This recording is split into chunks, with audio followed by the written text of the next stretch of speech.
Question number 9 exercise 6B of D3। ए के coordinate दिए हैं, बी के कोऑर्डिनेट दिए हैं, सी के कोऑर्डिनेट दिए हैं। कहा जा रहा है एरिया मालूम कीजिए। देखें, एरिया मालूम करने के लिए आपके पास फॉर्मूला होता है 1/2 बेस इंटू हाइट।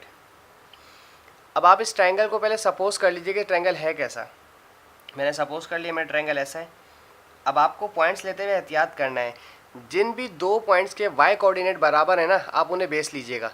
देखें, इस कोऑर्डिनेट, इस ए पॉइंट का वाई कोऑर्डिनेट 2 है, इस बी पॉइंट का जो वाई कोऑर्डिनेट है वो भी 2 है। इसका मतलब ये दोनों सिमिलर लाइन पर हैं। और यहाँ पर मेरा जो ये पॉइंट ए है और यहाँ पर मेरा ये पॉइंट बी होगा। चूँकि ये पूरी लाइन वाई एक्सिस की 2 की है, दोनों के वाई कोऑर्डिनेट बराबर हैं। इसका मतलब हमारे पास ये पॉइंट जो है ये दोनों बेस है हमारा, ये वाई कोऑर्डिनेट्स के ऊपर है। अच्छा, सी पॉइंट मेरा आ गया यहाँ पर, इसे हम सपोज कर लेते हैं 2 5। ये मेरा आ गया 5 2 और ये मेरा आ जाएगा -1 2। यहाँ से लेके यहाँ तक की जो हाइट होगी वो कितनी होगी आप सोच सकते हैं।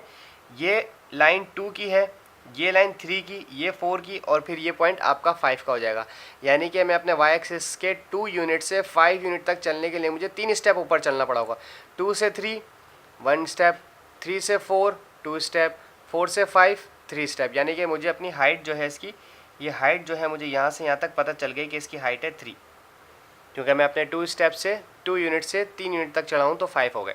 अब मसला आता है बेस का। ये बेस मालूम करनी है।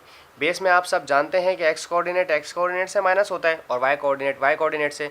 तो अगर वाई कोऑर्डिनेट से माइनस होता है तो 2 - 2 तो 0, यानी कि वाई कोऑर्डिनेट तो 0 हो गया।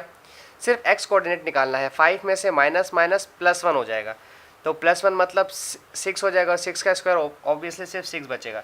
तो 1/2 बेस इसकी 6 आ गई और हाइट मैंने अभी डिसाइड कर ली, वो आ गई 3। तो 2 1 ज़ा 2, 2 3 ज़ा 6 और 3 × 3 आपका 9 यूनिट स्क्वायर आपका आ गया। ये आपका एरिया आ गया। छोटा सा सवाल था, बहुत मुख्तसर लेकिन लॉजिकल था, टॉपिक्स था, तो कॉन्सेप्चुअल था। अगर आपको कॉन्सेप्ट्स क्लियर हैं तो आसानी से आपका सवाल हो जाएगा। Thank you.